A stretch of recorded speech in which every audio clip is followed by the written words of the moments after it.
తొలి ఏకాదశి రోజున ఇలా చేశారంటే ప్రతి పనిలో తప్పక విజయం పొందుతారు. జ్యోతిష్య శాస్త్రం ప్రకారం సంవత్సరంలో 24 ఏకాదశులు వస్తాయి. సంవత్సరంలో వచ్చే ఏకాదశులలో కొన్ని ఏకాదశులు చాలా ప్రత్యేకమైనవి, విశిష్టమైనవి. అలా విశిష్టమైన ఏకాదశులలో శయన ఏకాదశి మొదటిది, ముఖ్యమైనది. ఆషాఢమాసం శుక్లపక్ష ఏకాదశిని శయన ఏకాదశి లేదా తొలి ఏకాదశి అంటారు. జ్యోతిష్య శాస్త్రం ప్రకారం ఈ ఏకాదశి నుంచే దక్షిణాయనం ప్రారంభమవుతుంది. ఈ శయన ఏకాదశి రోజున శ్రీ మహావిష్ణువు యోగ నిద్రలోకి ప్రవేశించడం చేత, ధ్యానంలో ఉండటం చేత ఈ ఏకాదశికి శయన ఏకాదశి అని పురాణాలు చెబుతాయి. ఏకాదశి మహత్యం గురించి మహాభారతంలో శ్రీకృష్ణుడు ధర్మరాజుకు అరణ్యవాసంలో ఉన్నప్పుడు చెప్పినట్లుగా చెప్తారు. ఏకాదశి మహత్యం ప్రకారం మురా అనే రాక్షసుడు ఉండేవాడు. ఆ రాక్షసుడు మహావిష్ణువు దగ్గరికి వెళ్ళి బలవంతంగా యుద్ధం చేయాలని చెప్పి యుద్ధం చేస్తాడు.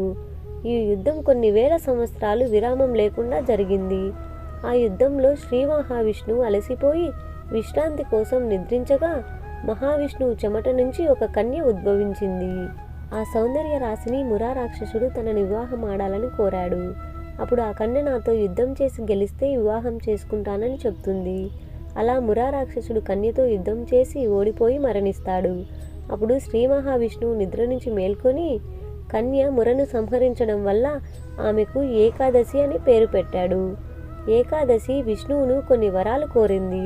తాను విష్ణుమూర్తికి ప్రీతిపాత్రురాలుగా ఉండాలని, తన పేరు మీద ఒక తిథి ఉండి ఆ రోజు విష్ణువును పూజించిన వారికి మోక్షం సిద్ధించాలని కోరింది.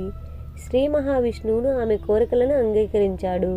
మురా రాక్షసుడు కూడా నాకు కూడా జీవించే వరం ఇమ్మని కోరగా, ఎవరైతే ఏకాదశి రోజున అన్నపానాదులు స్వీకరిస్తారో ఈ మురా అనే రాక్షసుడు క్రిముల రూపంలో అన్నంలో నివసించి వారికి కీడు కలిగించునని వరమించెను. ఈ కథ ఆధారంగా ఏకాదశి రోజు భక్తి శ్రద్ధలతో విష్ణుమూర్తిని పూజించి ఉపవాస దీక్షలు చేస్తారు. ఈ శయన ఏకాదశి రోజు మహావిష్ణువును పూజించాలి.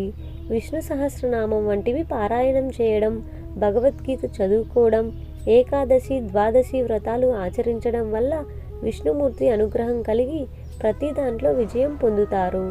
శయన ఏకాదశి రోజు విష్ణుమూర్తి ఆలయాలు దర్శించడం, ఇంట్లో మహావిష్ణువు అష్టోత్తర శతనామావళితో పూజించడం చేయాలి. విష్ణుమూర్తి ఆలయంలో అభిషేకం లేదా అర్చన చేయడం వల్ల కార్యములనందు విజయాలు కలుగుతాయి.